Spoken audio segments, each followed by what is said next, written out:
Thorpe. I work at a company called Indiespring, and we're a digital marketing agency. And essentially, that means we build websites. There's lots more we do around that, but people get confused when you give them the fluff, so we build websites. What's unique about what you do at your company?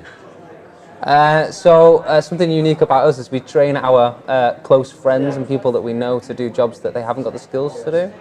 So we take on people that have been left without a position, that say our friends and family and people that we know are quite a niche community, and we bring them in and say, right, do this job for us, which is a really boring job, and then while you're doing that job, you pick what area of the company you want to go into, and we'll put you on training courses, we'll pay for all your training courses, and then as you grow into that, that'll become your role within our company. Okay. There's 15 of us now, but nobody is doing a job they started doing when they took us on, and everybody's adopted a new skill, and that's quite nice. I think it gets a really nice atmosphere for everybody, and people really value that. So we haven't ever lost an employee in 6 years because we keep pushing them, and then they can pick where they want to go.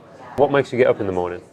I love going into a workspace where I'm surrounded by my friends. Now, luckily, a lot of them started off as my friends before they worked there, but some of the key individuals we've hired in with a specific skill set, they've just become our friends. So it's not like a job. It's like going around to your friend's house almost. It's a really nice atmosphere.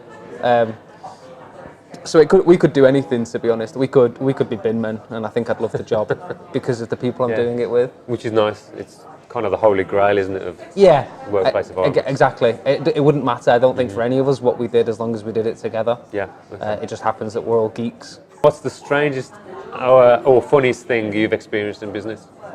Funniest thing. So we got judged and lost the deal because of the car my friend drove. So my mate's got a beat up Punto because he doesn't care about cars. It's not something he's interested in. And my other friend's got a Flash 5 Series BMW. So the company was used to seeing my mate turn up in a 5 Series. Another one of the lads turns up in his beat up Punto. And 6 weeks later, they cancelled the contract with us. And we found out from a third party that it's because they didn't take us seriously anymore, which is ridiculous. We were doing the same job, nothing had changed. It was his perception of us had changed because of somebody's car, which is, you hear about, but I never believed. And I just think that's crazy to make a decision based on the fact that someone drives a knackered car because they're not interested. Everyone's got their passions in life, and it's just that perception thing that people really hold on to, and you think, surely you should judge us on the job you do, not the car we drive. But I thought that was crazy. That does sound a bit crazy. And we'd worked with them for 8 months, 9 months before that, and had a really great relationship, and it was a key deciding fact, apparently, so we've heard, which was crazy. And what do you enjoy doing in your spare time? So I'm a mountaineer and a climber. So I've got my rab jumper on to keep me warm today in the snow. But I love going out into the mountains. I'm rubbish at climbing, but I really like it. All my friends are better than me.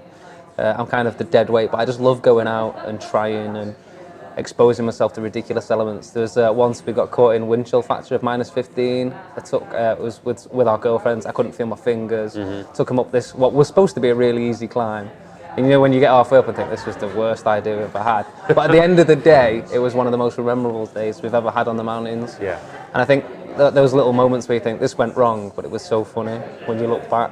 But I just love it. I love being outside. I think it's something that's lost a lot. I'm a scout leader as well, so I think it's come from that. Yeah. But not many people get the opportunity or choose to do it. And we've got such a beautiful country. It's an hour to the Lake District. It's an hour to Wales. Yeah, you're ideally placed. In Manchester, we are ideally placed, but there's so much just on the doorstep that I love the fact that I can take advantage of it. Brilliant. Cheers, Rich. Thanks so much. Cheers.